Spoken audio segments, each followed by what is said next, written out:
RCM. Bueno, reestructurar, reconstruir la justicia boliviana es uno de los grandes objetivos que va a tener la próxima administración de gobierno. Lo va a tener que hacer, lo necesita hacer, porque si quiere hacer negocios con el mundo, lo más importante para cualquier Estado, para cualquier país, es garantizar la seguridad jurídica de futuros inversionistas. Pero no solamente va por ahí. Ayer, por ejemplo, la Asamblea Legislativa aprobó una ley de indulto que me gustaría que pudiéramos comentar aquí en directo con la doctora Katia Saucedo, porque a mí no me quedó claro. Es difícil encontrar claridad en los parlamentarios a la hora de explicar temas tan extremadamente complejos como la ley del indulto. Porque uno de los objetivos, yo ayer hablaba con un parlamentario por la noche y me decía, no, estamos dando un paso muy importante para luchar definitivamente con el hacinamiento en los centros penitenciarios. De acuerdo, le compro ese argumento en el ámbito de defensa y preservación de los derechos humanos, y del debido proceso, pero por otro lado, ¿a quiénes estamos liberando? Katia Saucedo, ¿qué tal? Buenos días. Gracias por venir. Me gusta tenerla aquí en directo, bueno, sinceramente. Y a Marco Antonio Valdivieso lo tenemos en Sucre, con él iremos enseguida. Pero antes de nada, ¿me puede explicar en qué consiste esta ley del indulto y a quién beneficia? A ver, le voy a explicar de dónde viene primero. El espíritu, el origen. El espíritu. Mire, las leyes de indulto empiezan precisamente en la gestión Blattman, de ahí empiezan a salir. Precisamente porque había un porcentaje enorme de hacinamiento carcelario y además de detenidos preventivos. Estábamos más o menos con el 80% de detenidos preventivos, reos sin condena, ¿no? Además, con un porcentaje de gente, por ejemplo, 15 años detenidas preventivamente, cosas así que eran absolutamente irracionales, ¿no es cierto? Pero claro, habían normas también que impedían, por ejemplo, que las personas cumplían. A ver, mire cómo eran los casos, ¿no es cierto? Póngase usted un caso de un X delito que la persona no había sido sentenciado, pero ya había cumplido la pena en detención preventiva, es decir, la pena fijada en abstracto ya la había cumplido en detención preventiva. Pero no podía salir porque la norma decía que usted no podía salir si no pagaba el daño civil. Es decir, detenido preventivamente sin sentencia o con sentencia y no podía salir porque no había cubierto el daño civil, es decir, la pena se extendía además, ¿no es cierto? O sea, ya no iba a una reparación, sino una extensión de la pena. Y además el sistema no consideraba que si usted seguía privado de libertad y no salía, ¿cómo diablos conseguía usted dinero para poder cubrir el daño que había causado? ¿No es cierto? Es decir, era un sistema absurdo. Entonces, perverso. Entonces, ahí sale una de las primeras leyes de indulto, donde se beneficia, ya no recuerdo el número de personas beneficiadas, pero de hecho, a ver, ¿cuáles fueron las críticas? Las críticas fueron que cómo podías indultar a personas que no habían todavía sido sentenciadas. Ese era un primer elemento, ¿no es cierto? Es decir, estabas en realidad reconociendo que una persona que no tenía todavía sentencia había cometido indirectamente un delito. Ese era un primer elemento. Entonces, se corrió el riesgo de hacerlo así porque había un bien mayor, que era que esa persona recupere su libertad, porque sin sentencia había cumplido ya una pena fijada en abstracto, ¿no es cierto? Entonces, ese era el elemento fundamental. Entiendo que también aquí hay esos elementos. Esa ley de indulto que se dictó en la época de Blattman generó una especie de costumbre, y si usted recuerda, ya en la época de Ana María de Campero, vino el tema del jubileo, aquella época, claro, y también se decidió apoyar un proceso como eso, y continuaron las leyes de indulto. Bueno, estamos hablando de hace 25 años. Exactamente. Entonces, el jubileo fue en el año 2000. Exactamente. Obviamente, en la primera ley de indulto, que fue en la época de Blattman, se entendió que era una norma absolutamente excepcional dada la situación del sistema penal, porque claro, se estaba entendiendo que la ley de indulto de carácter excepcional venía aparejada de un conjunto de normativa que iba a poner en orden el sistema penal, llámese ley de fianza juratoria, ley de abolición de prisión, código procesal penal y todas las reformas que venían aparejando y acompañando todo ese sistema, ¿no es cierto? No era que a alguien se le ocurrió el indulto, que salían los presos y que en realidad ahí se quedaban, no. Venía, no es lo que va a pasar tampoco. Claro, venía acompañado todo un proceso de reformas, o sea, no era una reforma sueltita, ¿no es cierto? Bueno, entonces, ¿qué sucedió?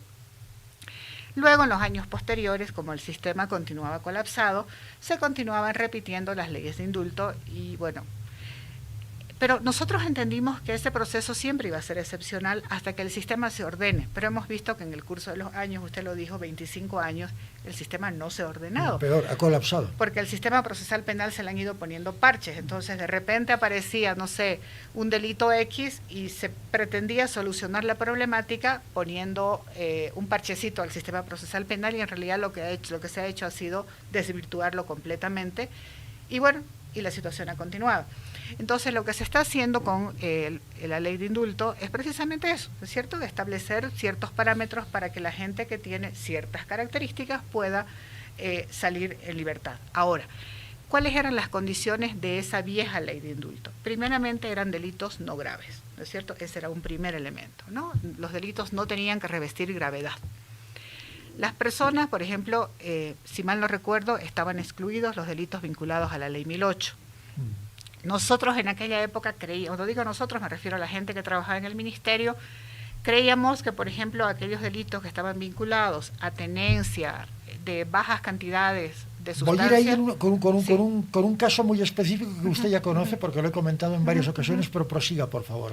Por ejemplo, la tenencia de sustancias para consumo personal en cantidades pequeñas, nosotros creíamos que debería ir en el indulto porque creíamos que una persona dependiente no debería estar en la cárcel sino en otro lugar, pero finalmente todos los delitos vinculados a la ley 1008 fueron extraídos, ¿no? Excluidos, precisamente por esa visión que había en su momento y que muy cerrada en relación a los delitos contra... ¿Y la habrá ahora en la ley, en esta nueva ley de indulto? No estoy segura, la verdad que no estoy segura. De repente podríamos mirar el texto, pero no estoy... mirar el texto, bueno, está en tratamiento, ¿no? Está en tratamiento, pero se excluyó completamente la ley. Otro tema que se excluyó fue los delitos contra menores, en esa época se utilizaba el término menores, y los delitos graves, ¿no es cierto?, delincuencia organizada, todo eso se excluyó. Pero el resto de los delitos... Una persona que ha cometido un asesinato y que tiene 30 años de cárcel no se beneficia. Exactamente, no se beneficia. Claro. Entonces, el resto fueron incluidos y salieron un buen número de personas con esa ley.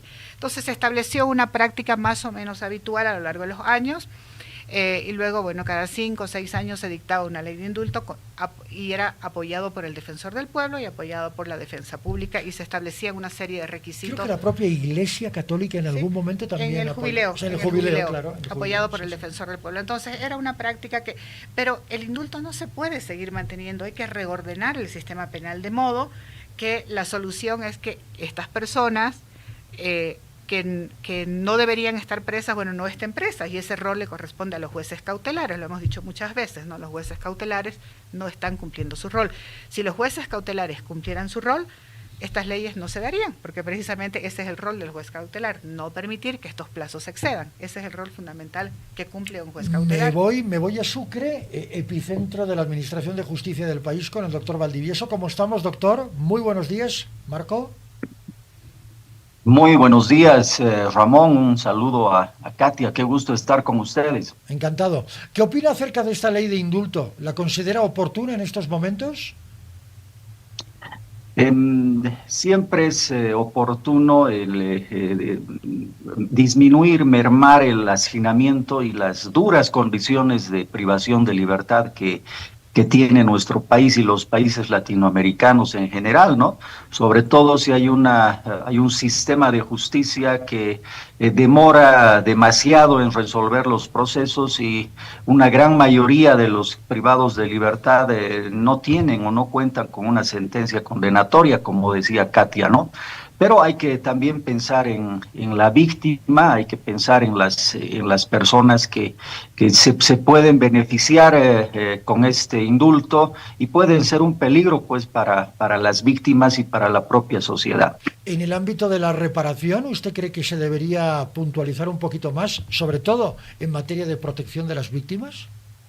Marco Antonio. Sí, se ha olvidado mucho a la víctima, ¿no? Desde las reformas Blattman, incluso del siglo pasado, se ha se ha mostrado el Estado más protector de las personas que cometen delitos, de los procesados, que de las propias víctimas. Ha sido esta Constitución la que ha recuperado la importancia y el rol de la víctima, ¿no? Porque habían defensores para todos y la víctima tenía que gastar en su abogado, no tenía ningún tipo de asesoramiento y prácticamente tenía que luchar contra la propia normatividad muy favorable a las personas procesadas y no a la víctima. Bueno, ahora ya se ha recuperado a la víctima como parte esencial en el proceso, como una persona que merece que el Estado haga justicia, ¿no es cierto? Imponga una sanción de ser necesario por los delitos que se han cometido. Eso implica mucha paciencia para ambos procesados, porque los procesos en Bolivia duran demasiado, ¿no? Demasiado. Y estar litigando, Ramón, es un gran problema, no solo para el propio abogado que tiene que acudir a las audiencias, peregrinar para que salga su resolución, para que se notifique. Bueno, las personas cambian de vida, ¿no? Por eso las personas que están en un proceso judicial le dedican más tiempo a ese tipo de asuntos que a la propia familia. No, definitivamente. Y al final las cosas no siempre suelen terminar como se espera. Alguien me recuerda aquí, me lo dice, claro, delitos de narcotráfico, el narcotráfico, José Alonso me dice, el narcotráfico es un delito transnacional y de lesa humanidad, no se puede indultar narcos. Claro, hay que diferenciar pero las cosas. Hay ciertos estándares, claro, ahí, ¿no? Hay ciertos estándares, pero es que en esto la 1008, que debería haber sido reformada hace tiempo, comete un error, que es un caso que yo contaba de una mujer, ella extranjera, una mujer extranjera, madre de un menor de edad, que fue sorprendida por la Fuerza Especial de Lucha contra el Narcotráfico portando 13 gramos de marihuana. Ella adujo que era para consumo personal y está en el Centro de Orientación Femenina de San Pedro. Perdón, de Obrajes. Ahí está, esta mujer. 13 gramos de marihuana. Hay una descompensación y hay una desproporción a la hora de aplicar la 1008 que a mí me parece alarmante y que debería ser reformada. Para empezar, bueno, pero es que con Marco Antonio tenemos una diferencia de hace muchísimo tiempo en eso de la víctima y el ofensor, ¿no? A ver, si quieren ir por ahí, yo no tengo ningún problema. No, yo solamente no solamente quería retomar un poquito esa vieja discusión que claro nos ha tomado sí, ya que horas, estamos, a veces adelante. en Sucre conversar. Mire, adelante con ello. Yo creo que en la discusión dogmática es un error poner frente a frente al ofensor y a la víctima, porque el sistema tiene, es absolutamente necesario que el ofensor tenga todo ese aparataje de defensa. ¿Por qué? Porque el ofensor es el que recibe sobre sus espaldas la persecución penal. Entonces, si usted le quita al ofensor todo este aparato de defensa, que es la defensa pública, etcétera, etcétera, usted convierte el acto de persecución penal en una mera vendetta, en un acto de persecución, y ahí deslegitima todo el aparataje de persecución penal. Concuerdo con Marco Antonio que la víctima necesita también ser representada y necesita tener voz en el proceso penal, ¿no es cierto? Porque al final de cuentas es la que recibió las consecuencias del delito. Pero si nos referimos a la parte dogmática del sistema penal, el momento que usted le quita la defensa pública, el abogado defensor, las garantías procesales, esa legitimación del sistema penal se convierte en un acto de pura vendetta y volvemos a que injurias a alguien, le cortas la lengua, ¿no? Robas, le cortas la mano. Entonces volvemos a una época primitiva de acción del sistema penal y es muy peligroso. Es decir, eminentemente punitivo y represalivo. Y de vendetta, ¿no es cierto? Bueno, entonces, sí. Cuando quitas esas garantías procesales, tenemos lo que hemos vivido también en los últimos 20 años, ¿no es cierto? Actos de persecución sin control, actos de persecución donde eliges tú a quién perseguir, eliges tú cómo hacerlo y se convierte en actos agresivos sin resguardo. Los resguardos son importantes porque hoy probablemente me toca a mí ser persecutora, pero de repente mañana a mí me persiguen. Entonces todo ese resguardo tiene que aplicarse de una manera coherente y racional. Entonces, no niego que de hecho la víctima necesita estar representada, necesita también tener voz, necesita conocer los actos procesales y necesita poder oponerse también a ciertos actos donde probablemente el ofensor tenga algún beneficio, ¿no es cierto? Eso no lo discuto. volviendo al tema del indulto, yo creo que una de las condiciones básicas del tema del indulto es que se aplique a delitos que no tengan una importancia y una gravedad donde afecte socialmente y donde ponga en peligro a la sociedad. Ese es un tema que desde la primera ley de indulto que se sacó en la época de Bladman se consideró, ¿no es cierto? Ahora, por ejemplo, en el tema de la ley 1008, un casito que se dio en la época de Bladman, cuando se mencionó este tema de la reforma de la ley 1008. Un X señor hizo dedo, en algún momento caminó al Chapare, subió a una vagoneta, donde lamentablemente, un camión donde estaban llevando droga. Y claro, un poco más allá, detienen a todos, también al señor que hacía dedo, era de estos tipos que acampan. Un mochilero, jovencito, sí. Extranjero además, Yeah. Hace dedo, sube, los detienen. Y la ley 1008 establecía de que el juez no podía apartarse del requerimiento fiscal, no podía apartarse, es decir, había una supraconsideración al requerimiento fiscal frente a la decisión del juez. El juez no podía apartarse de lo que había requerido el fiscal antinarcótico. Correcto. Entonces, ¿qué pasaba?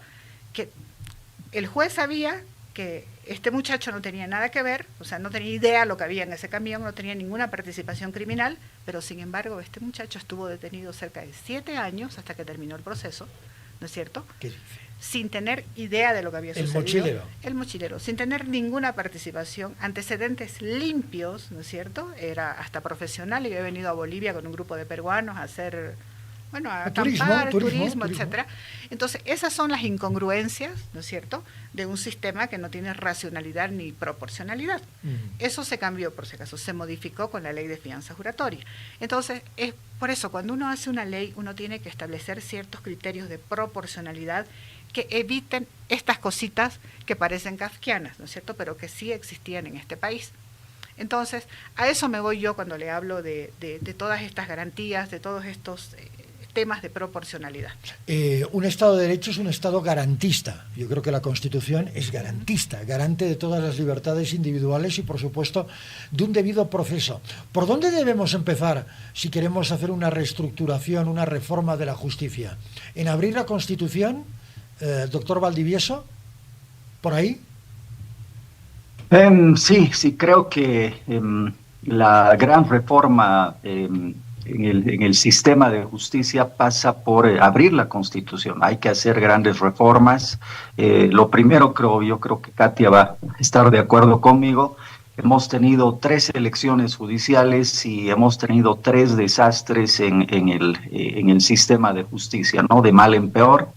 Tenemos que reformular el rol que cumple la institucionalidad en todo, ¿no? Hay que recuperar la institución. Te escuchaba en el otro tema agropecuario, ecológico, ambiental, sí. Creo que tocaban con un experto, y todos creo que vamos a coincidir que lo que le hace falta a Bolivia es institucionalidad, ¿no? Que pase lo que pase en la política tan peculiar en Bolivia, ¿no es cierto? No debería afectar a otros sistemas. El sistema de producción, por ejemplo, debería ser independiente, igual que el sistema financiero. Y la base del Estado de Derecho es el sistema de justicia, Ramón, y no lo digo por ser jurista. No, para nada. Si el sistema de justicia está mal, los delincuentes, como hablaban de narcotráfico, esta señora Ansieta, que ya era reincidente, ¿no es cierto?, estaba con 15 años condenada y estaba tranquila volviendo a reincidir en el mismo delito de narcotráfico. O sea, no va a funcionar ningún sistema si las autoridades que se encargan de ese sistema, en el caso magistrados, jueces, fiscales, la policía, no cumplen un rol institucional, ¿no? El policía que es designado por su comandante, el que le da o no le da plata, si cumple con sus cuotas, pues va a seguir el policía ahí, ¿no es cierto? El juez o el abogado que ha sido designado o nombrado por su compadre, o el diputado o por su partido político, no va a cumplir su rol institucional, sino que va a cumplir un rol partidista, un rol de grupo, un rol de interés, quizás hasta personal y particular.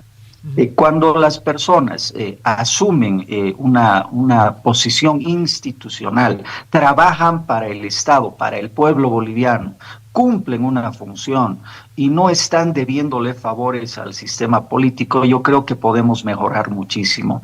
Este tema de las elecciones, he estado asesorando a la Asamblea Constituyente en la Comisión de Justicia también.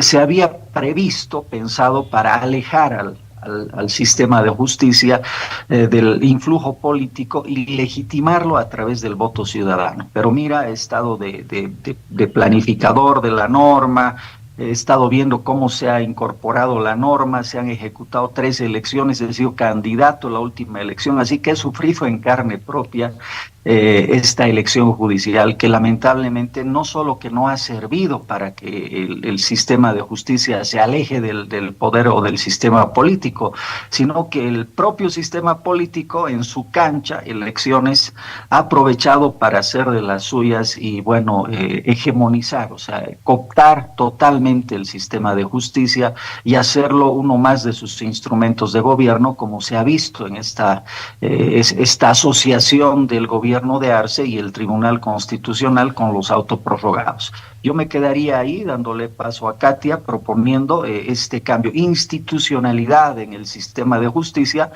Chao autoprorrogados, se deben ir, deberían renunciar por dignidad, salvo alguna magistrada lo hará, pero los demás, bueno, hay que obligarles a irse. Chao sistema de elecciones judiciales hasta que Bolivia mejore sustancialmente en la instrucción cívica, democrática y la responsabilidad del ciudadano sea realmente exigible. Katia Saucedo. Mire, yo creo que el próximo gobierno va a tener que tomar una decisión de entrada. Lamentablemente la decisión es difícil.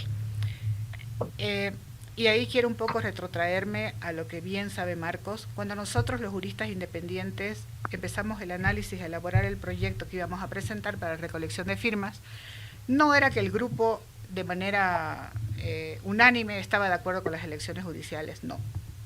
Habían posiciones dispares, ¿no es cierto? De manera general, creo yo que la mayor parte de nosotros decía que las elecciones judiciales no son el mejor método para elegir a los magistrados y a las altas cortes de este país, no son. Claro, teníamos también dudas sobre la experiencia de la democracia pactada, ¿no? Que yo, partido político X, me cojo a 2, yo me cojo a 4 y así, ¿no es cierto? Tampoco es la mejor. Entonces, claro, ¿qué hacemos con esto? Pero claro, teníamos claro también que si nosotros quitábamos las elecciones judiciales de cajón, teníamos que irnos a Asamblea Constituyente. Pregunta. Y claro, sabíamos también que un proceso de reforma tenía que someterse a control constitucional. Entonces nos iban a decir, no señores, esto no es reforma parcial, Asamblea Constituyente, out, la recolección de firmas. Entonces optamos por rompernos la cabeza varios meses y decir, ¿qué hacemos? ¿Cómo mejoramos el sistema? Entonces yo creo que la primera decisión que tiene que tomar el nuevo gobierno, si es que lo quiere hacer de manera seria, es, ¿qué voy a hacer? ¿Saco las elecciones judiciales, como dice Marcos, de cajón? ¿O adecuo de la mejor manera las elecciones judiciales? Esa es la primera decisión que tiene que tomar.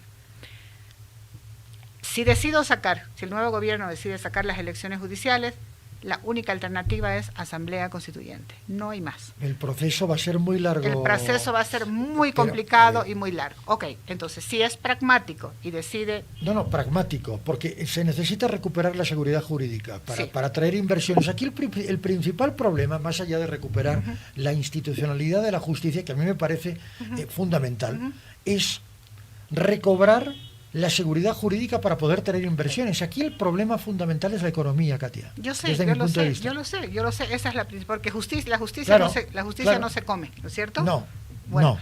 Entonces, es un valor intangible. Entonces, si el gobierno es pragmático y serio, de repente va a mirar un poquito lo que hicimos nosotros, ¿no es cierto? Y va a readecuar las elecciones judiciales con un grado de seguridad. Y va a hacer lo que dice Marcos.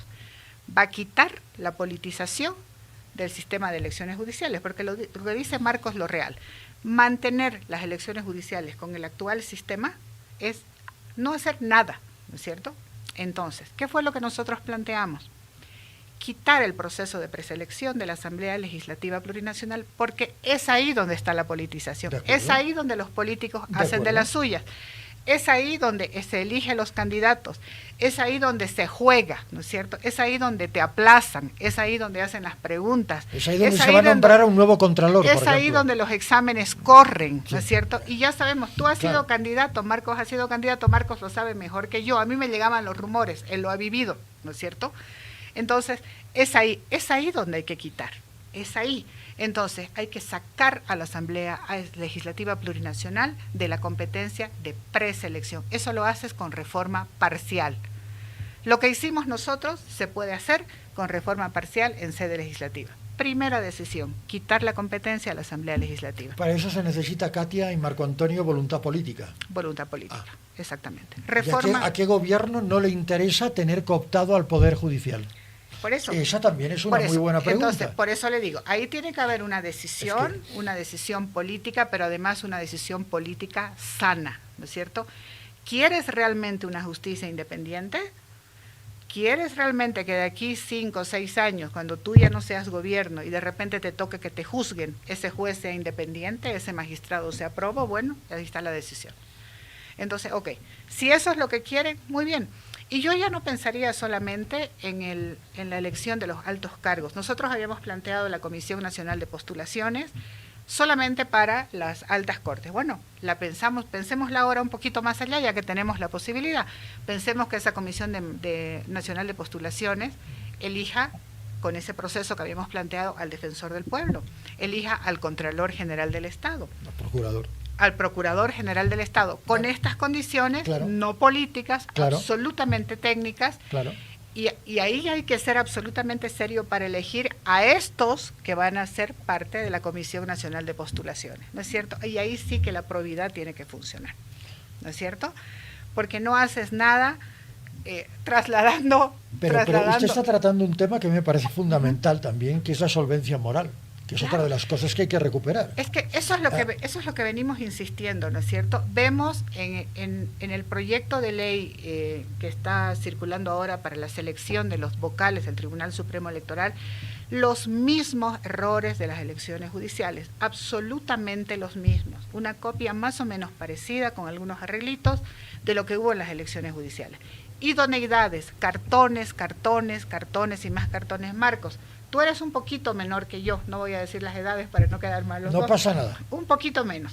Pero a ver, alguien como tú o alguien como yo, ¿no es cierto? Nosotros terminábamos la universidad y era directo a cancha, a trabajar, ¿no es verdad? ¿No es cierto?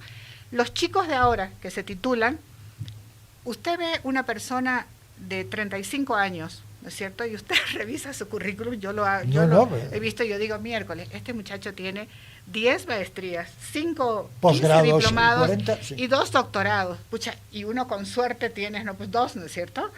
O sea, curricularmente te hace trizas, pero tú lo sientas a discutir un tema y ese muchacho con suerte te hila un párrafo, ¿o no? O sea, esa es la realidad.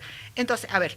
Pero eso responde a ciertas y profundas deficiencias en un sistema educativo que también merece una reforma. Sí, pero es que también tiene que ver con experiencia, ¿no es cierto? Ah, de acuerdo. Entonces, yo digo, a ver, si tú esas probidades, esa experiencia, esos años, tú no los pones en un papel, sé que es difícil ponerlos, ¿no es cierto? Sé que es difícil, pero además el reconocimiento personal, el prestigio que has ganado, el nombre que te has hecho, yo sé que es difícil. O sea, la meritocracia es todo esto.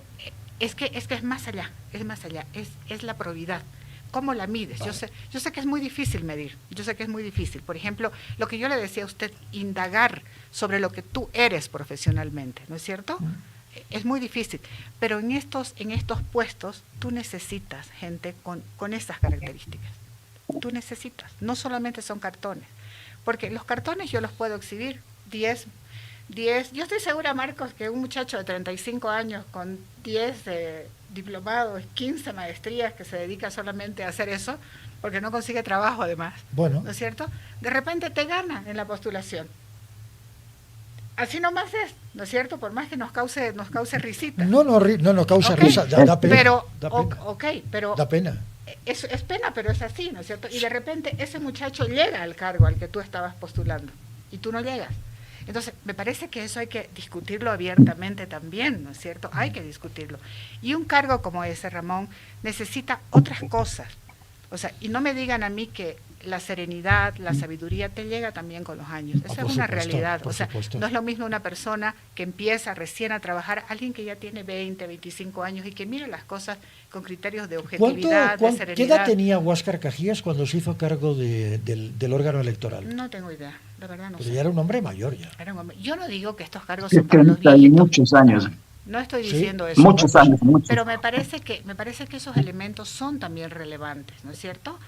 Entonces, yo creo que hay que indagar sobre las posiciones de estas personas sobre temas concretos, ¿no es cierto? Yo veía, por ejemplo, ayer que en Uruguay se acaba de aprobar la ley sobre eutanasia, correcto, sobre muerte digna, correcto. ¿no es cierto? Temas para ver la valoración de esas personas sobre estos temas. Entonces, no sé, yo creo que hay que mirar estas cosas con un poco más de serenidad, con más detenimiento, ¿no es cierto? No simplemente el proyecto de ley, 2 masterados, 2 diplomados, no es suficiente. Y creo que eso no se entiende todavía, ¿no es verdad? Pero usted habla de procesos y se necesitan soluciones inmediatas. Sí, pero usted es más del proceso, que me parece correcto. Sí, yo pero soy ahora más mismo, del proceso. Claro, pero es que ahora se necesitan soluciones inmediatas. Bueno, pero es que, ojo, cuidado que la inmediatez nos vuelva a ser tan eficientes que terminemos en esto, ¿no? No, pero inmediatez es una cosa y celeridad es otra. Claro. El Parlamento está acelerando ahora. Por ejemplo, acelera ahora, ha tomado... Pero ha metido acuérdese cuarta. lo que pasó con los prorrogados, ¿no es cierto? No, vacío de poder, no, ¿cómo pues vamos a esperar 20 días de vacío de poder? Celeridad, no, prorroguémonos nomás y celeridad, ahí está que no es inmediatez. Marco Antonio Valdivieso en Sucre. Bueno, yo voy por el tema, yo creo que no es incompatible lo que estamos diciendo, hay soluciones que se deben realizar ya, el tema de oportunidad, y creo que es oportuno que un nuevo gobierno cambie este sistema, ¿no? O sea, a mí me da tanta pena de lo que pasa, que sabemos cómo anda. El diagnóstico de nuestro sistema de justicia es quizás de los peores en el mundo, ¿no? Somos subcampeones en corrupción, y yo creo que somos campeones en temas de injusticia, ¿no? Lo que se ve, por ejemplo, en el caso de Aramayo, un denunciante, Marco Antonio Aramayo Catia, del Fondioc, que él denuncia y él ha sido ajusticiado hasta morir, o sea, ha sido torturado por un sistema de justicia, trasladado de un recinto penitenciario a otro, esposado en vehículos desde Tarija hasta Cobija. Lo mismo con Bakovic, un adulto mayor que tenía que ir a una audiencia a 500 metros sobre el nivel del mar, y luego subía a 4.000 metros en el alto. O sea, esa gente ha muerto por el sistema de justicia. Entonces la injusticia literalmente, Ramón, mata, ¿no? Es así. Hay gente que libera, como ese feminicida que había matado más de 78, casi 80 personas. Estaba libre porque un juez corrupto le había dado una libertad a un condenado por temas de enfermedades o algo así, que habían inventado también con un certificado médico falso. Entonces, todo el sistema está corrompido, derroído. De ahí que yo insisto en una reforma profunda, constitucional. No sé si deba ser por asamblea constituyente, pero podría ir por esa vía de reforma, vía referéndum, necesariamente una vía mediata, no inmediata, pero tampoco tan larga. Pero podemos empezar por lo que Katia dice, por iniciar estas reformas prácticas que pueden solucionar inmediatamente muchos de los problemas, ¿no? Tenemos que designar a los vocales del órgano electoral, garantes de transparencia, Ramón. A ver, eso es mucho. Apoyo a Katia en eso. Necesitamos personas transparentes, pues, honestas, decentes. Y la mayoría de las personas, como Katia, personas, bueno, como yo también me incluyo, obviamente, por favor. Ni siquiera se postulan, Ramón, ni siquiera se postulan porque saben que van a ser manejados. Perdón, Marco Antonio, ¿no se postulan porque ya no creen en el sistema o porque el sistema ya no cree en ustedes? Yo creo que el sistema no nos necesita, Ramón. O sea, si no he salido electo y si mucha gente no sale, es porque nosotros incomodamos. O sea, una persona íntegra que va a cumplir su rol, sea como sea, aunque le inicien procesos, aunque le separen del cargo, le destituyan, va a cumplir, vamos a cumplir con lo que tiene que ser y con lo que dice la Constitución. Pero a estos grupos de poder que son los políticos, son los empresarios, son las logias, son los grupos de obreros. Mira, la COP también es un gran grupo de poder, ¿no es cierto? Los movimientos sociales, las Bartolinas, sin sus sellos no conseguías empleo. Claro, Y un sellito azul claro. de ellos valía más que un doctorado, Katy, así nomás se han manejado las cosas. Así que esta gente que incomoda hay que seleccionarla y hay que, en todos, yo te estoy hablando de todos los puestos y toda la institucionalidad, desde el presidente del Banco Central, el Contralor General del Estado, el Procurador, el Fiscal General, el presidente o los vocales del órgano electoral, los magistrados y jueces, gente íntegra que habemos, que quedamos muchos abogados decentes, sí, No, no, pero por que supuesto. quienes se presentan y ahora están dirigiendo las cosas son los otros, los que están dispuestos a hacerle el favor a cualquiera, o sea, ni siquiera hablo de ideología o de preferencias por alguien, los autoprorrogados. Le han hecho el favor a cualquiera. El fiscal Lanchipa ha encarcelado a masistas, a mesistas, la ha encarcelado a Yanine, y si le daban la oportunidad encarcelaba a su compadre y amigo Evo Morales. Ese tipo de gente, ese tipo de juristas son los que le hacen falta a este sistema de injusticia que vivimos en Bolivia. Y como decían ustedes, si el sistema de justicia anda mal, todo anda mal. ¿Por qué hay tanta corrupción? Subcampeones mundiales, qué vergüenza, ¿no es cierto? Porque no hay un juez que sancione a un corrupto. No hay un corrupto que esté 30 años por haber desfalcado el Banco Fácil, por ejemplo, ¿no es cierto? Por O ejemplo. por haber dejado a Bolivia con un yacimientos de litio, invirtiendo millones con productos de mala calidad que han dejado pues a los bolivianos sin recursos económicos en esa área. O sea, todo tiene que ver con el sistema de justicia, Ramón, porque si nadie te asegura que la norma, la ley se cumple para Seguridad todos por jurídica. igual, ya premie, ya castigue, la ley debe ser la misma para todos. Pero si tú tienes poder, te vas al chapare, puedes ser un pedófilo, puedes haber violado niñas, puedes haber, no sé, desfalcado el Estado durante 15 años, y ahí estás tranquilo, ¿no es cierto? Pero como tú decías, una persona que robe un celular porque quizás necesita para sus estudios o para una enfermedad, pues adentro, que 10, 15 años en la cárcel. Eso no puede pasar en Bolivia y eso es lo que ha pasado. Por eso tenemos este estado de contrabandistas, de chuteros, de narcotraficantes, de gente que ha hecho de lo ilegal, ha hecho su vida diaria. Y ese tipo de gente es la que no quiere el cambio en este sistema de justicia, el que no quiere cambiar el Estado porque vive muy bien. Y nosotros pues seguimos empeñados en mejorar el Estado. Y para mejorar el Estado hay que ponerle la mesa coja al Estado. La patita que le falta a nuestra mesa coja es el sistema de justicia, para que sea sustentable, sea una plataforma donde realmente pueda asentarse y construirse un verdadero Estado de Derecho. A ver, el problema, vuelvo a insistir en este aspecto, parezco una persona obsesiva, obsesionada con la economía, porque la economía justamente es lo que ahora mismo toca el bolsillo a los bolivianos y bolivianas, y ese es el problema fundamental, insisto en este aspecto. ¿Qué medidas inmediatas se deberían tomar? En el sector justicia vinculada a la economía. Aunar justicia y economía. Bueno, yo tengo claro que cualquier contrato que se firme con inversión extranjera o con créditos te van a exigir ciertas condiciones de preservación de una justicia más o menos segura. Vamos ¿cierto? por ahí, Katia. Entonces, vamos por ahí, doctor Valdivieso, vamos por ese lado. Entonces por favor. los inversores te van a pedir un sistema de justicia, por lo menos en las altas esferas, que se aprueba. Eso te van a pedir. Eso te piden siempre, ¿no es cierto? Y por eso es que la inversión también se ha ido retirando. Por eso es que también la cooperación internacional se ha ido retirando poco a poco, porque no se sienten seguros, ¿no es cierto? Entonces yo creo que una buena medida del próximo gobierno sería... Yo tengo dudas que sea sensato irse por una constituyente. Es muy largo el proceso, muy largo. Yo diría que es casi inviable ahora. Yo diría que una reforma parcial en sede legislativa, rápida, ¿no es cierto? Pero, como les digo, decisiones rápidas. Por ejemplo, esto de la creación de una Comisión Nacional de Postulaciones, tomar un poco la propuesta nuestra. ¿Leyes cortas, Katia? No, porque eso tomaría mucho tiempo. Yo Ya, creo que de repente se podría llamar reformas urgentes a la justicia, una cosa así, Bueno. ¿no es cierto?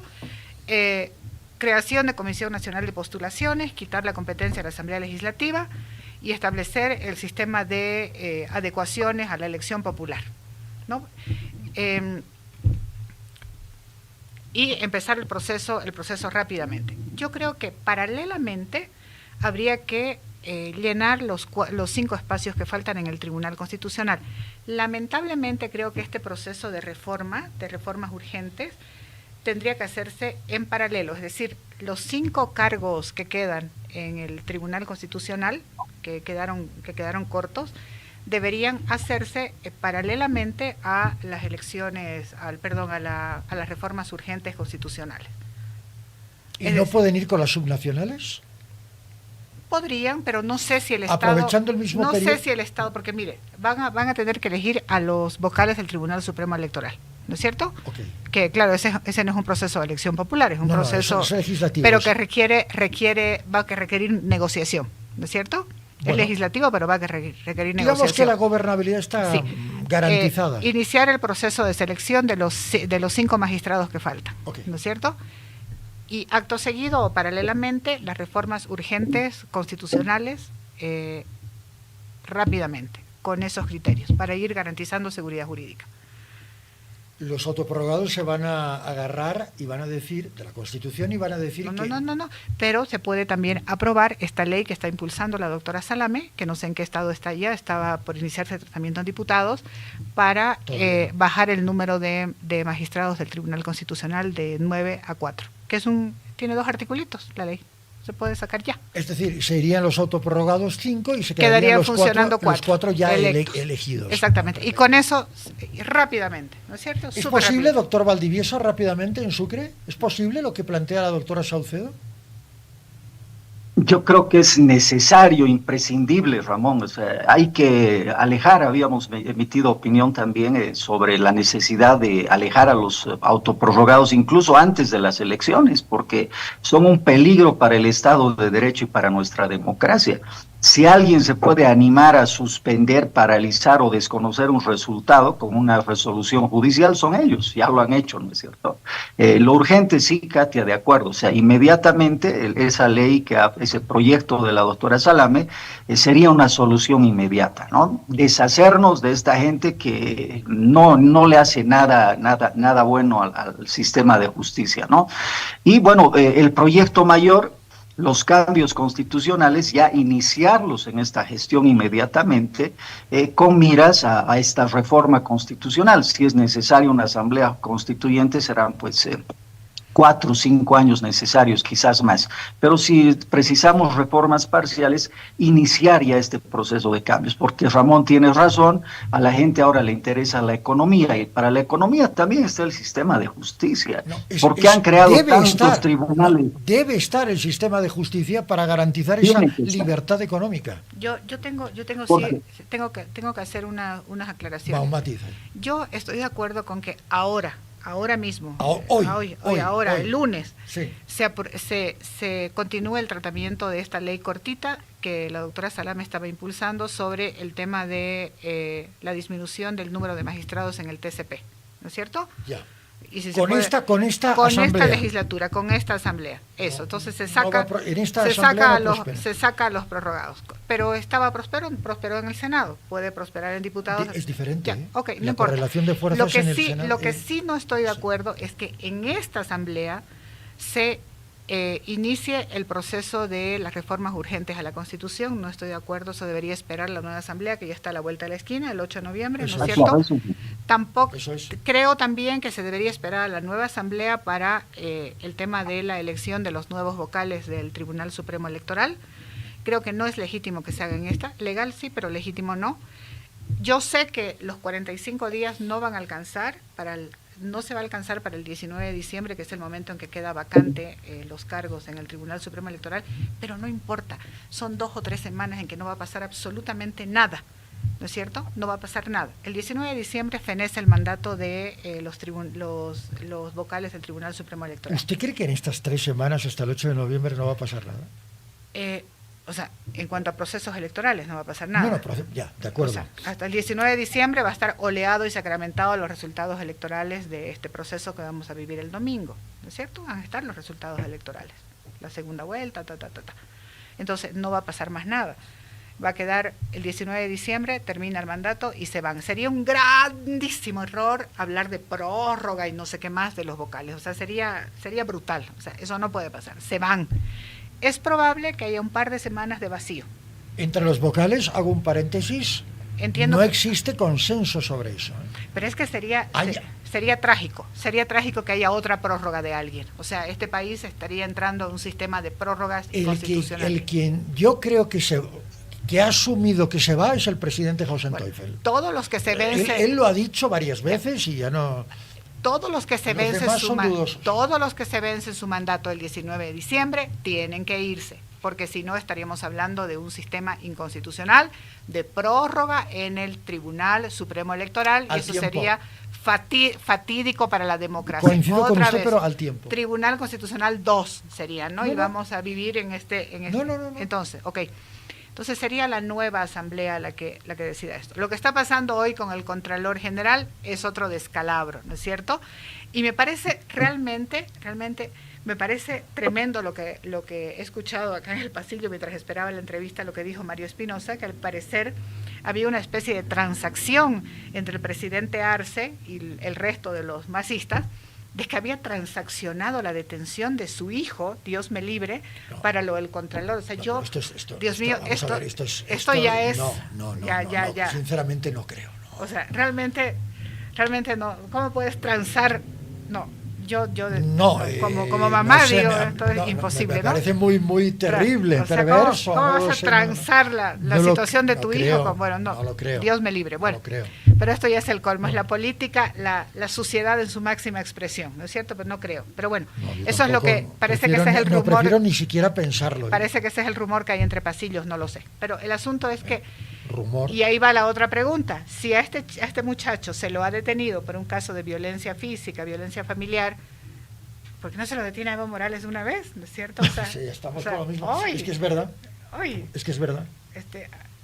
Bueno, que hagan el mismo. Bueno, hagamos el siguiente planteamiento. Si ha caído el hijo del presidente, ¿por qué no puede haber caído el expresidente? Y yo lo escucho a Evo Morales todos los días dar consejos, hablar del premio Nobel, de criticar al Instituto del Nobel en Noruega, ¿no es cierto? Ahora mismo en la mañana lo he escuchado. Y bueno, tiene un mandamiento de aprehensión, ¿no? Que ya no sé si estará vigente el mandamiento. Bueno, y Armin Dorgarten, el presidente de Yacimientos, también tiene un mandamiento de aprehensión. Por eso, entonces si lo han detenido a este chico por violencia física, bueno, el otro es por violencia sexual, ¿no? Por abandono de mujer embarazada, violación y no sé qué más. O sea, ya todos somos iguales a la ley, pero hay algunos más iguales ya pues, que señor fiscal, deténgalo, ¿no es cierto? Bueno, volviendo a la reforma. Bueno, pero entonces yo creo que acaba de abrir un melón, Katia Saucedo. Pero yo creo que esa propuesta que ha sido aprobada en senadores y que entiendo que están diputados, de esos 2 articulitos que proponen bajar el número de magistrados de 9 a 5 en el tribunal, es la forma, o de 9 a 4 es la forma ideal para excluir a los magistrados prorrogados. Ese proyecto debería, si algo quiere hacer esta asamblea, apruebe ese proyecto, son 2 artículos, ¿ok? Y libérenos de los prorrogados, ¿no es cierto? Punto. Y luego, porque mire, sería penosísimo que el inicio de un proceso de reforma constitucional en sede legislativa, aunque sea reforma parcial, que va a tener que ser sometido a control constitucional, tenga que tener a los prorrogados ahí y que se vicie el proceso por la presencia de los prorrogados. Entonces me parece que es importantísimo que el Tribunal Constitucional, aunque quede disminuido en número, quede precisamente un tribunal electo constitucionalmente. Que mucha gente dice, es que no puede operar. Puede operar. ¿Puede Con operar, doctor Valdivieso, con 4, con los 4 elegidos? Bueno, yo trabajaba, Ramón, en un tribunal con 5 magistrados, ¿no? Y hacíamos quórum con 3. O sea, ejercíamos funciones jurisdiccionales 5. El presidente generalmente se dedica a lo administrativo y, bueno, funciona con 4 magistrados. Y si fuese necesario, creo que también incluye el proyecto de ley de la doctora Salame, se convocan suplentes, entonces serían prácticamente 8 magistrados trabajando. no se extrañaría para nada a los autoprorrogados. Lo que preocupa es este sistema de transición que se tiene que dar. Obviamente el órgano electoral tienen que alejarse de su cargo, o sea, no pueden, en Bolivia ya no puede ser la autoprórroga o la prórroga o la regla, ¿no? Ha sido la excepción, una pésima excepción que nos ha tocado vivir a todos los bolivianos. Ya han diseñado el calendario electoral para las subnacionales y me imagino que ya pues todo va a ir adelante. Son cuatro vocales que van a cambiar y seguramente va a funcionar, Katia, con tres hasta fin de año. Como tú dices, esperemos que no pase nada malo hasta ese momento, ¿no?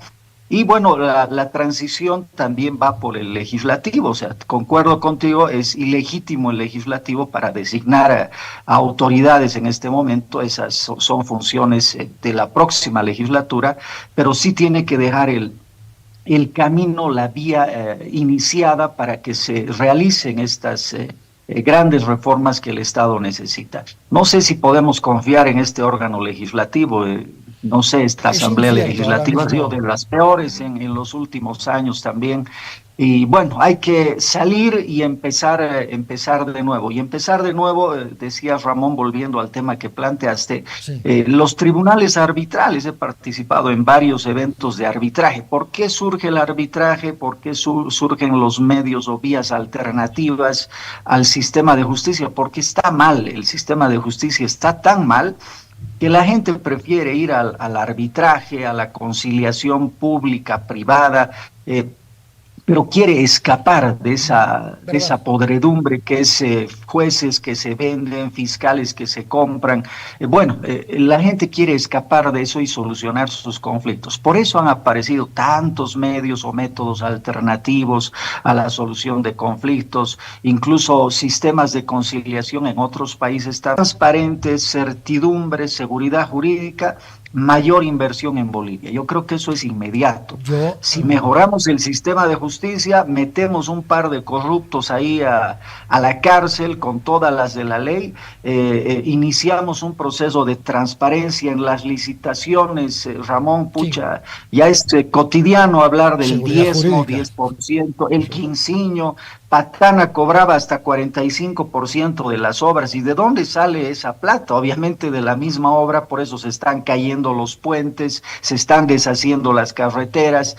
Y bueno, los que sufrimos somos nosotros, el pueblo boliviano que paga impuestos. Así que el sistema de justicia puede garantizar el desarrollo económico de Bolivia, puede garantizar estabilidad, puede garantizar institucionalidad, porque ¿a quién acudes cuando te botan del trabajo porque has hecho las cosas bien, pero no eres del partido? Al sistema de justicia. ¿Y qué te dice el sistema de justicia? El sistema de justicia había sido parte de todo ese esquema de corrupción y obviamente le va a dar la razón al empleador. Eso es lo que pasa, o sea, todo acaba, todo termina en una especie de árbitro, que es el sistema, cualquier juez en cualquier materia, desde la familia, la asistencia familiar, tenencia de los hijos, contratos civiles, comerciales, hasta temas tan importantes que los lleva adelante, por ejemplo, el Tribunal Constitucional. Todo eso se debe resolver en justicia, Correcto, con transparencia. Y correcto. cuando empecemos a hacer eso, Ramón, todo va a empezar a mejorar. Yo esta mañana simplemente leía, son 44 casos que deberían haber sido puestos a consideración del Contralor General del Estado, de la República o como fuere, y que han pasado completamente desapercibidos. Caso Zapata, Fondioc, Kiborax, taladros de YPFB, catering de Boa, algo tan casi insulso, extorsión de menonitas. Es decir, todo esto debió haberlo controlado el Contralor General, valga la redundancia, y no hizo absolutamente nada al respecto. Y son la mayoría casos cometidos durante la administración del movimiento al socialismo. Estamos hablando de 20 años, más o menos, de impunidad y de inmunidad. Katia. Pero además son no más, se, pero además son no más, se olvide son más. que hay que ni siquiera sé cómo llamarlas, ¿no? Por ejemplo, el caso Aerosur, ¿no es cierto? Que usted al volar, al salir del aeropuerto del Alto, incluso en Cochabamba y en Santa Cruz, usted ve los aviones tirados de Aerosur ahí. ¿Qué pasó? ¿Hubo expropiación? ¿Qué pasó con esos aviones? ¿Usted cree que los expropietarios Aerosur no van a demandar? Pero vámonos más atrás, ya que hablamos de líneas aéreas. El caso de Tito Asbun y el Joy Aéreo Boliviano, aquello fue escandaloso. Debió haber pasado por la Contraloría y no pasó nunca. Por eso. O sea, van a ver y no estaba el MAS en el gobierno. Van a haber cosas que seguramente van a generar algún tema de intentos de resarcimiento por el Estado boliviano, ¿no? Y habrá que ver. Y la pregunta es, por ejemplo, ahí, ¿para qué ha servido la Procuraduría General del Estado? ¿Ha servido realmente para algo semejante aparataje, no es cierto? Y es lo que decía Lupe Cajías el otro día en un artículo, ¿no? Habrá que ver la eficiencia de las instituciones creadas por el Estado. ¿En qué nivel estamos? ¿Sirven, no sirven? ¿Qué han generado? ¿Cuánto gasto le han causado al Estado? Habrá que evaluar también todo eso, ¿no? De una manera muy necesitamos gente imparcial, creo, ¿no? Necesitamos cambiar el esquema, Ramón. Tienes razón. Con este último caso, cuando se quisieron procesar a los autoprorrogados, el presidente del Tribunal Supremo de Justicia tuvo la valentía de plantear un proceso penal porque ya no son magistrados, están usurpando funciones y habrían emitido resoluciones contrarias a la Constitución, beneficios en razón del cargo, etcétera, ¿no? Pero ¿ante quién llega esa denuncia? Ante el fiscal general. Claro. ¿Qué de nuevo, qué de novedoso hay en la Fiscalía General, salvo que Mariaca es el nuevo representante del Ministerio Público? Los mismos fiscales de distrito siguen siendo los que han trabajado con la Anchipa. Los jueces, en hasta un 80%, a ver, Katia puede hacer el análisis, siguen siendo los mismos jueces que han nombrado los masistas. Hay un amigo politólogo que ha planteado la desaparición de las salas constitucionales. ¿Por qué? Porque ahí se emiten pues estas resoluciones que paralizan elecciones y que cambian a placer las normas en Bolivia. Estos magistrados vocales de las salas constitucionales también han sido nombrados por los autoprorrogados. Entonces, no es solo descabezar, quitarle la cabeza a la serpiente que tanto daño le ha hecho a Bolivia, que son los autoprorrogados en el sistema de justicia. Dueños de regiones, Ramón. Sí. Ellos tenían derecho a decidir quién era vocal en el Beni, quién era vocal en Santa Cruz, los otros del sur decidían lo mismo en sus regiones. Y bueno, no hay que dejar que estas rémoras que son parte del sistema de corrupción queden. Nos queda mucho trabajo por hacer. Pero indudablemente sacar a los autoprorrogados y empezar a remover el sistema de justicia para mejorarlo es una tarea titánica a largo plazo. Pero hay que empezar a hacer esta tarea. Y no hay que olvidar que el fiscal general remitió al Senado, ¿no? Mariaca para claro, que se decida si era juicio de responsabilidades. Claro. Entonces él está pensando que no es un proceso ordinario. Quiere darle el estatus de juicio de responsabilidades a los prorrogados. Eso significa reconocerles el mandato oficial como magistrados del Tribunal Constitucional. Lo que pasa es que también el fiscal general en algún momento también tiene que dejar el puesto. Claro. Va a tener que hacerlo. Uh-huh. Entonces, mire usted. No, es que está clarísimo. Ahora, a mí lo que me preocupa es lo que pueda llegar a suceder. Está la intoxicación entre poderes y algunos en estado de colusión permanente, que yo no sé si podemos tener la esperanza de que el nuevo gobierno cambie las cosas. Yo veo que hay mucha colusión, que los niveles de colusión son muy fuertes, extremadamente potentes. Pero es que no podemos seguir así, y yo creo que ya, de acuerdo, no podemos seguir así, de acuerdo, Katia, pero... Y el nuevo gobierno, para tomar las medidas que quiera tomar, va a necesitar yo supongo, en algún momento, un sistema de justicia que también permita la remoción, porque si se mantiene así como está todo esto, el nuevo gobierno va a tener que ajustarse a los estándares. Pero tendrá que ser un sistema de administración de justicia proactivo o reactivo. Tiene que ser un sistema de justicia que se ajuste a la norma y a los estándares normativos y a la Constitución. Ya, pregunto, si es lo que usted dice, es proactivo. Pero si lo que busca es simplemente descabezar por descabezar, va a ser reactivo. Claro, y ahí va a tener, en la reacción, ya hay un componente político que es tóxico. ¿Me entiende lo que le quiero decir? Claro, pero quizás... Es decir, la recuperación de la institucionalidad está en la proactividad, no en la reactividad. Claro. Ahora, también nos falta a nosotros, los abogados, tener esa capacidad de reaccionar frente a lo que está pasando, ¿no? Nos hemos acostumbrado a estar callados frente a lo que sucede, ¿no? Y somos unos 4 gatos los que andamos ahí molestando. No es verdad, porque es una el realidad. grupo de juristas independientes, y usted era parte de ello, demostró que había una intención proactiva de cambiar las cosas, no necesariamente reactiva. Pero también, Ramón, vimos en el escenario muchísimo miedo, ¿no? Lo vimos en Sucre, lo vimos en todos los distritos, muchísimo miedo.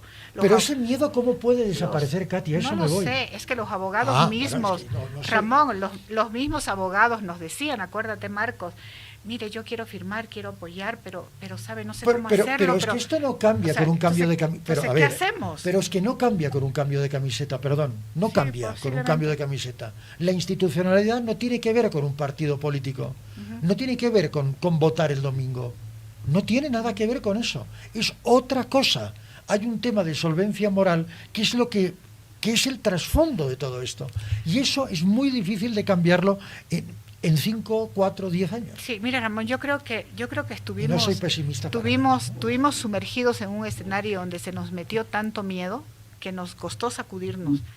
Y yo le digo que a todos, inclusive los que estuvimos en este grupo, había momentos en que nos costaba sacudirnos, ¿no es cierto? O sea, decíamos, pucha, y si nos hacen algo, había muchas veces que discutíamos eso, ¿no? Porque, y veíamos temor en todas partes, Ramón. O sea, la gente que se acercaba, los policías que firmaban, o sea, a veces hasta nos decían, traiga el libro más acá para que nadie nos vea. No, me lo creo. Cosas por el estilo. Entonces, hay un miedo ciudadano muy fuerte. Incluso yo le digo, después del 2019, muchas organizaciones que habían sido muy expuestas públicamente, cuando ya empezamos nosotros nos decían, uy, pero es que yo el 2019 me expuse mucho públicamente y mire cómo terminamos. Entonces se da cuenta como que hubieron, les dieron lecciones, ¿no es cierto? Marco Antonio. Los abogados, Ramones, somos un buen ejemplo de lo que ha pasado. Son 20 años de dictadura, de autoritarismo. Nos oponíamos como colegio de abogados, éramos proactivos, presentábamos propuestas para mejorar el Estado. ¿Y qué han hecho qué ha hecho el gobierno masista? Ha descuartizado a los colegios de abogados, ¿no? O sea, ahora hay un paralelo. Todo lo que antes hacían los colegios de abogados, los buenos colegios en los buenos tiempos, control de calidad profesional, críticas abiertas a fallos judiciales, a inconductas, presentábamos hasta acciones de inconstitucionalidad para mejorar nuestras leyes. Pues lo que ha hecho el gobierno es crear un paralelo y el Ministerio de Justicia ahora asume eso. A los abogados aquí en Sucre, que la gran mayoría trabajan en el sistema de justicia, están prohibidos de inscribirse al colegio de abogados. Es más, nuestra sede, nuestro colegio que nos ha costado construir, le han alquilado al Ministerio Público para que pueda pagarse los gastos. Imagínate, a eso hemos llegado, de ser más de 5,000 afiliados, hemos llegado a ser menos de 100 o 90 activos. Así, este ejemplo que te doy ha pasado con los pueblos indígenas, trabajo también con ellos, a los que no se avenían al masismo les creaban entidades paralelas, han tomado de los cabellos, porque literalmente han mandado a matones y matonas a jalarle el pelo a adultas mayores, ahí hermanas originarias, para sacarlas de la CIDOB, de la Casa Grande del Pueblo en Santa Cruz, a empellones, a empujones y a jalones de cabello. Lo mismo se ha hecho con los líderes indígenas, o sea, los que no queríamos, los que éramos proactivos, Ramón, hemos sido perseguidos. Pregúntale a Katia si no fuese por su trabajo, si alguna vez ha tenido la posibilidad de postularse a algún puesto con algo de esperanza o posibilidades. Muchos estamos proscritos, estamos en la lista negra de este gobierno autoritario. Eso es lo difícil, tenemos que sacarnos ese chaleco, esa camisa de fuerza que nos han puesto, donde han logrado callar a muchísimas instituciones, ¿no? Ya la mayoría de la gente no ha hablado por miedo, nadie ha denunciado a Evo Morales, ¿no es cierto? Todos le aplaudían cuando le regalaban ñustitas en sus visitas, nadie decía, oye, pero son niñas, oye, pero estos son delitos, ¿no? Cuando había tanta corrupción en nuestras narices, eh, pues nadie decía nada por miedo. Hay que quitarse eso. Y tienes razón, hay que ser proactivos, hay que pensar en un plan a largo plazo, pero bueno, hay que empezar por la justicia, ¿no? Yo creo que un buen sistema de justicia, yo creo que un buen juez puede hacer respetar y hacer cumplir la Constitución. Y esa es la garantía de todos los ciudadanos. Katia. Bueno, yo también creo eso. En realidad nosotros todo este lapso de tiempo de vigencia del MAS la hemos pasado difícil, ¿no? Porque había posibilidades de presentarse, pero nosotros sabíamos perfectamente que no ibas a pasar ni siquiera el examen, ¿no? Y claro, tú decías, pucha, ¿para qué voy a perder mi tiempo? ¿para qué voy a perder mi tiempo? No te van a aplazar. O sea, eso es lo que va a pasar, ¿no es cierto? Te llamaban y te decían, pero presentate. Sí. No, porque yo sé lo que va a pasar conmigo, ¿no es cierto? O te llamaban y te decían, mira, he visto tu nombre, pero dicen que estás en una lista negra. ¿Lista negra de qué? Porque molestas, porque reclamas, entonces, no, ¿para qué? Era ensuciar tu nombre también, ¿no? Porque pucha. Entonces yo digo, pero yo hay algunas cosas de las que me arrepiento, ¿no? De no haber, de repente, no haberte presentado y reclamar y molestar, pero claro, también te cansas, te agobias. Ha sido tal el autoritarismo. Voy a contar algo que ha pasado ayer. Ayer yo me he enterado, a ver, los periodistas nos enteramos casi de todo, claro. Y del 100% contamos apenas el 10% de las cosas que... Pero esto sí lo voy a contar porque me parece que va a colación de lo que ustedes están diciendo, de cómo se ha ido desde el masismo, desde el autoritarismo, cooptando poderes independientes, instituciones independientes, colegios profesionales independientes, creando colegios paralelos que sean proactivos y reactivos al gobierno de turno.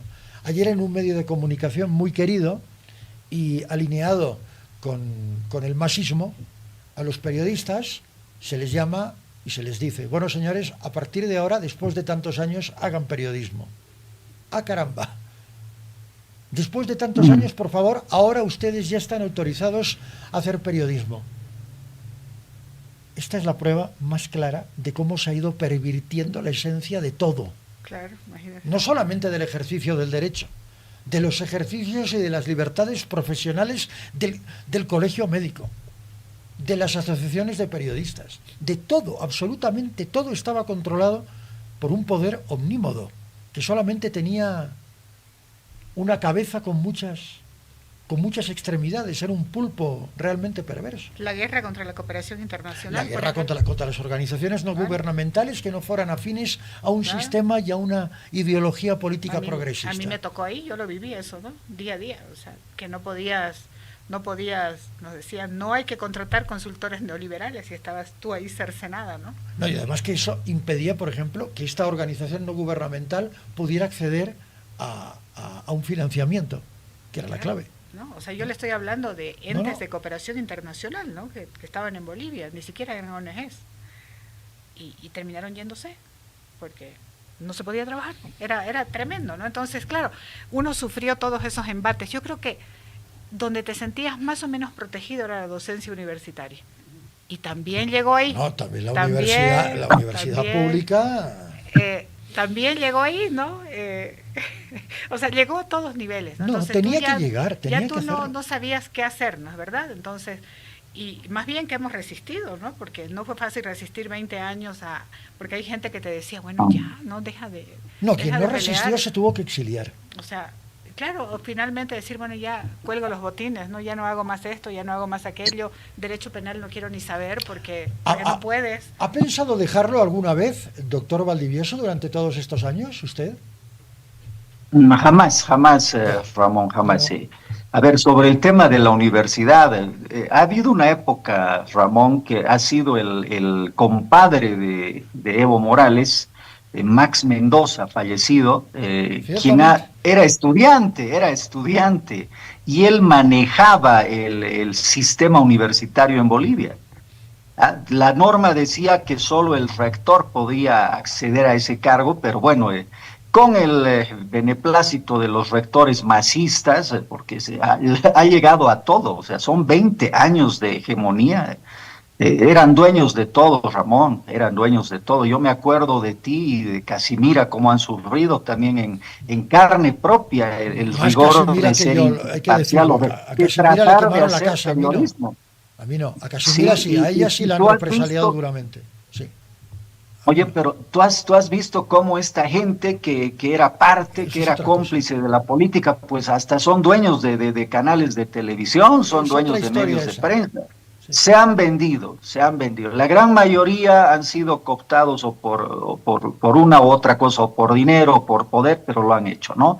Pero jamás, no, yo creo que hay gente, siempre habemos, yo creo que somos decentes la mayoría de los bolivianos, ¿no? Y pues son unas roscas, unos grupos de poder los que están queriendo perpetuar este sistema de explotación nuestra de los impuestos de los bolivianos, de los recursos de los bolivianos, para el beneficio de unos pocos, ¿no? Lo malo es que han tenido mucho éxito en estos últimos 20 años y esperemos salir de ese círculo.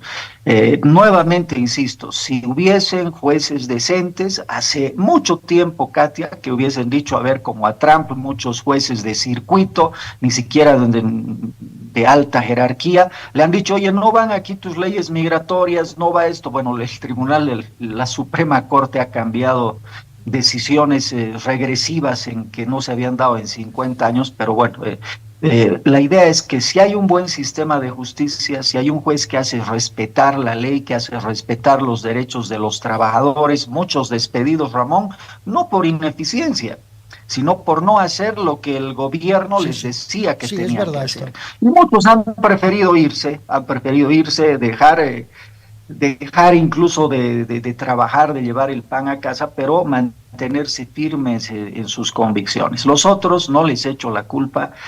Funcionarios públicos, con Katia lo hemos vivido en esto de juristas independientes, con muchísima pena no se querían comprometer, porque si su firma aparecía ahí a favor de juristas independientes, a favor de propuestas de cambios y de transparencia, seguramente iban a perder su empleo, ¿no?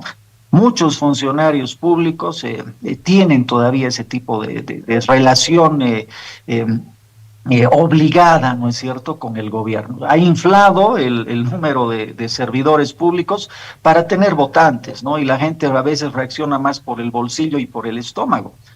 Eso es lo que hay que evitar. Hay que generar espacios.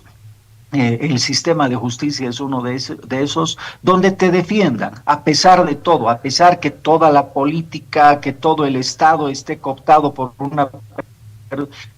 un solo partido político, tiene que haber una instancia donde tú puedas acudir, se llaman tribunales de justicia, y ellos puedan hacer respetar tus derechos. Eso es lo que falta en Bolivia. Doctor Valdivieso, muchas gracias por sus conceptos. Ya tenemos casi que cerrar.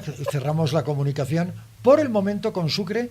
Seguramente nos encontraremos el domingo para analizar los resultados electorales. Un abrazo. Gracias, Marco Antonio. Muy buenos días. Un abrazo, Katia. Un abrazo, Ramón. Katia, para ir cerrando. Yo guardo esperanzas todavía. Y es bueno Primero porque hay una oportunidad de reformar la Constitución, de repente hacer cosas buenas. Segundo, me da mucha esperanza ver a gente como Juan del Granado, como diputado electo, que seguramente puede retomar todas estas cosas, Carlos Alarcón, Cecilia Requena, que de repente van a poder hacer cosas buenas ahí adentro. Y creo que hay un escenario me abriga la esperanza porque después de todo, después de 20 años, el MAS es una fuerza por lo menos formalmente pequeña, ¿no es cierto? Y muy pequeña en el Parlamento. Eso me da una esperanza de que formalmente, por lo menos, esto parece que cambia las cosas. No lo sé si por ahí eso no caballo de Troya, eso no lo sé, veremos qué pasa. Ni lo sabemos, no lo diremos. Pero finalmente tengo una esperanza. Entonces, a ver, veremos qué pasa, veremos cómo funcionan las cosas, pero creo que hay un proceso que se abre y que nos da cierta esperanza para continuar. Gracias por haber estado con nosotros esta mañana, por habernos acompañado y por su claridad. Gracias, Ramón. Su preclaridad también. Gracias, Katia. 1:10, ¿eh? Descansamos un minuto, a pesar de que hace un instante la doctora Saucedo hablaba de unas declaraciones de Evo Morales que no he escuchado yo todavía. ¿Podemos verlas? ¿Podemos verlo y escucharlo? Ya no estamos en... ¿Después? ¿Dentro de un ratito? Ya no estamos, ¿no? No, sí, siempre estamos. No, digo acá. No, siempre estamos. Así, pero ya me puedo ir, ¿no? Usted se puede. Gracias, Katia. 1:15, por favor.